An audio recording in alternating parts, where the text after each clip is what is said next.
I'm here in the classroom of the one-room schoolhouse, the Dutch Hill School, and it brings back so many memories. About 30 students were in this room. This school is a subscription school where the parents pay the teacher by the year. And it's also what was known as a blab school, that students would be working in the benches like where I am, actually sitting on a bench that was here when I went to school here. I sat on this bench.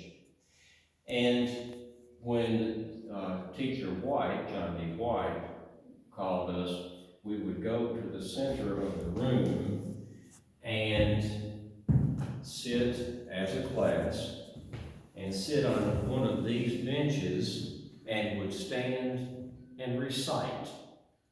After we had all recited, met our lessons, we would be dismissed, sent back to our respective seats, and another class would be called. And those lessons ran anywhere from 10 to 15 minutes.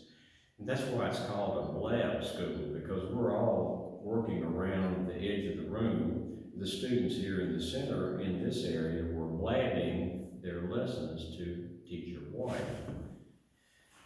I'm called to mind of one particular lesson that I had, which was really two lessons. The academic lesson and the disciplinary lesson.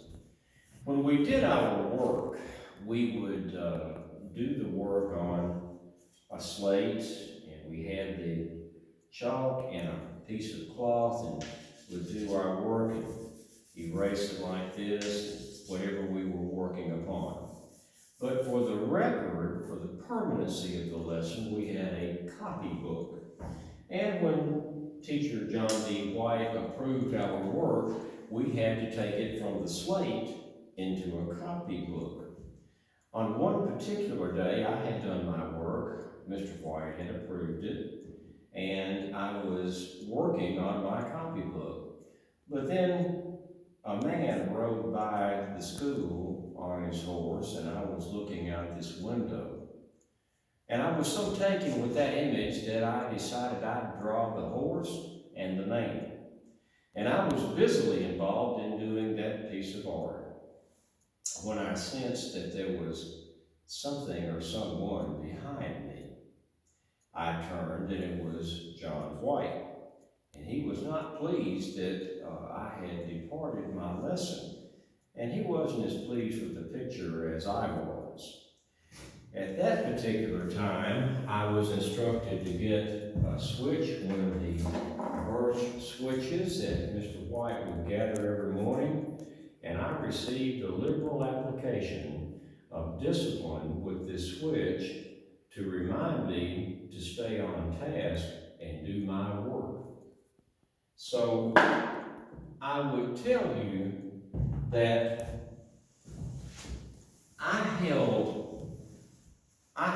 no ill will toward John White for those birch switchings. He was simply a man of his time, teaching as how he knew to teach, and he treated me no different. Although he did say at one time, after I had left here and gone on to my military career, that I was not really a good student, but I did show promise. I was pleased to hear that.